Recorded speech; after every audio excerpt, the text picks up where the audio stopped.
You need people like me.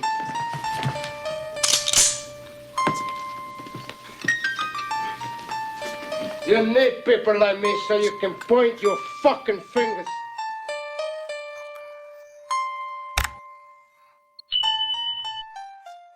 I don't know if this was a real story or if this was a Jerry Springer episode,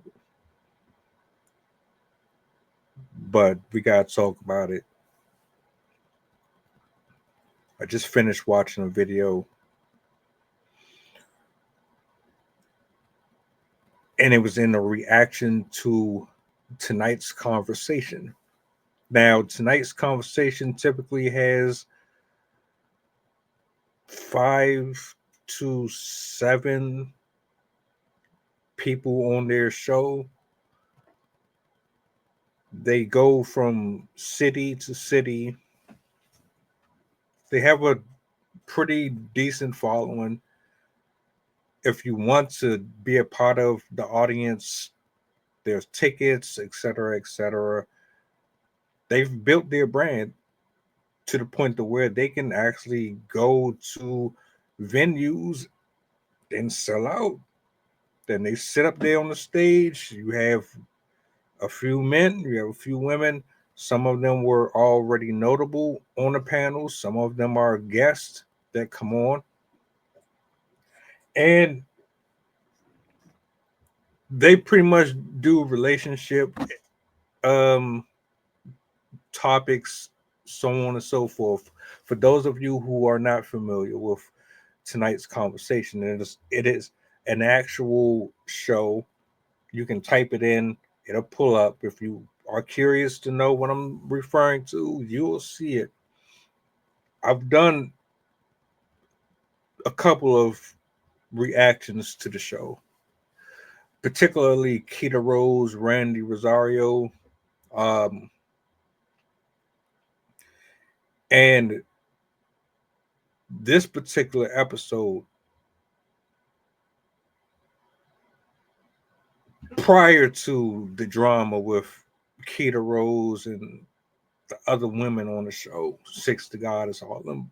This is prior, I believe, to the fallout. I might be wrong. Don't quote me. But they took a question from the audience, a woman, an older woman, and she stands up and her question, which actually made me cringe. I ain't gonna hold you. I kind of developed a little headache because for me, I never would think that someone could be that bold to spend $100, $200, $300 on a ticket to publicly get in front of hundreds of people,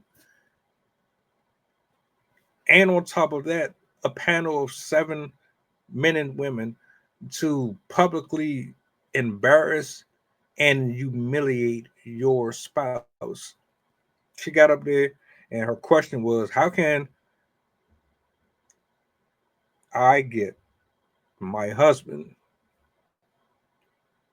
to accept my side dude? He found out that I was cheating on him, and basically what she's saying here is she doesn't want to leave the marriage, but she wants to keep the other guy. And for the next 10, 15 minutes or so, the crowd is erupting. Everyone is, I can't believe everybody. Mass hysteria. The panel itself, they can't even believe it. And you had a woman on that panel who dug into her shit. She held her accountable.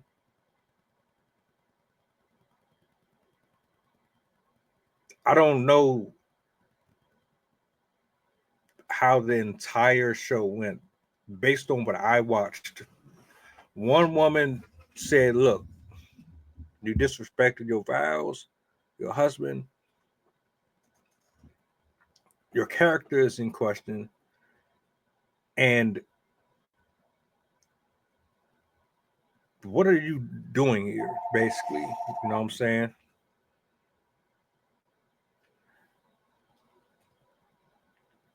Ace, which I believe is the actual main host, he's running around on all stage.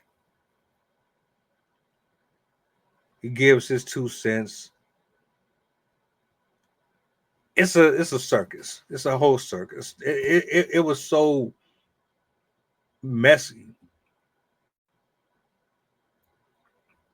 It's so hard to believe that a woman would be that disrespectful and that brazen that I almost feel that this wasn't even a legit discussion. It just feels like they screen the questions or they screen the guests, which I learned earlier with them in particular that they do pick specific people on the panel to play certain positions, which is crazy to me. So you got folks playing the good guy and the bad guy. I never thought that that was a thing, but apparently it is, and I guess that's for you. That's for the audience. It's because you need that. I guess I've never understood that shit. Like you be you, just this character that you got to put on for the audience to sell tickets, and that's corny to me. But what I thought was interesting was a couple of things. One, with a show that can go on the road and house hundreds of people, how could you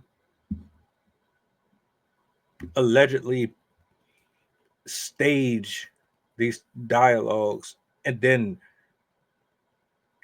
somehow figure out how to ensnare and put these grown men and women in trick bags and having them coming to your shows and spending money on all of this stuff, thinking that they're coming there for real content, real discussion, real help, advice, healing, so on and so forth.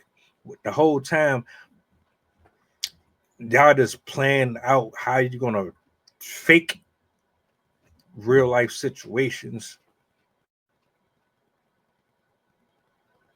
That bothers me. The other thing that bothers me is the fact that say for whatever reason that this ain't a fake situation and that woman really cheated on her husband. That's really her husband that was there. Mind you, her husband was there. The thing that tripped me out was how the fuck she was in the front of the row. He's somewhere all the way in the back. How does that happen? How do they end up in the same place on the same night? And then she just so happened to do this confession. That's why I don't really get down with these shows like that, man. A lot of this should be staged. They don't really be authentic. Some of the talking points they be real, but this right here, I don't know. I don't. And I think I'm gonna end up having to spin back on this one at some point because I don't feel very comfortable with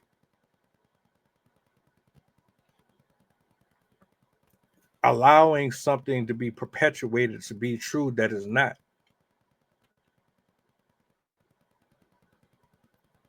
A panel of 6 or 7 people that are getting highly paid, which I don't knock your hustle, but at the expense of manipulating and creating this false world of we are life coaches. We are self-helping. I'm not really with that. Now, as far as the woman, everything that came out, he said that this wasn't the first time. So if this is true and she cheated on you multiple times, then you definitely need to go. 15 years down the drain, bro. 15 years down the drain. She don't respect you. She don't love you. She's bored. She found something exciting outside of it. She didn't understand what marriage really was supposed to reflect and what those vows really meant. Um,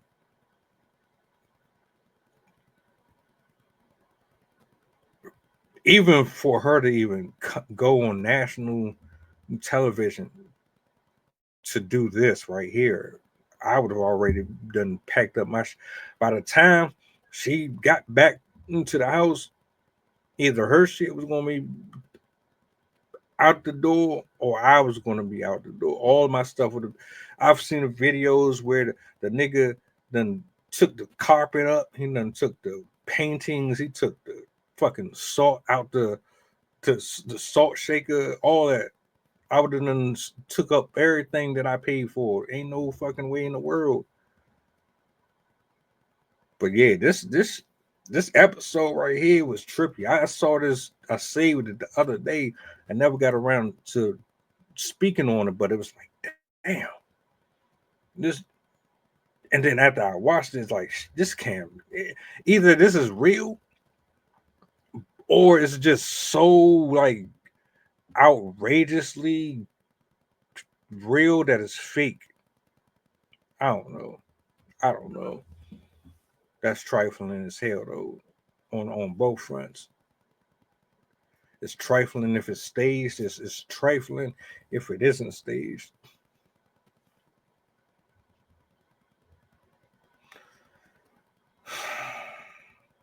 Shit's wild, bro. I'm gonna save that link and I'm gonna put it in the bio. I mean, in the description so y'all can see what I'm talking about. You tell me if this shit was real or not. I don't have no more words for it. I honestly don't. Like, she was smiling and cheesing and laughing like something was funny. That's I don't know.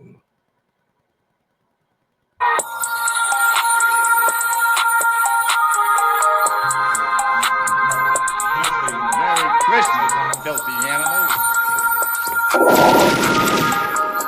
And a Happy New Year.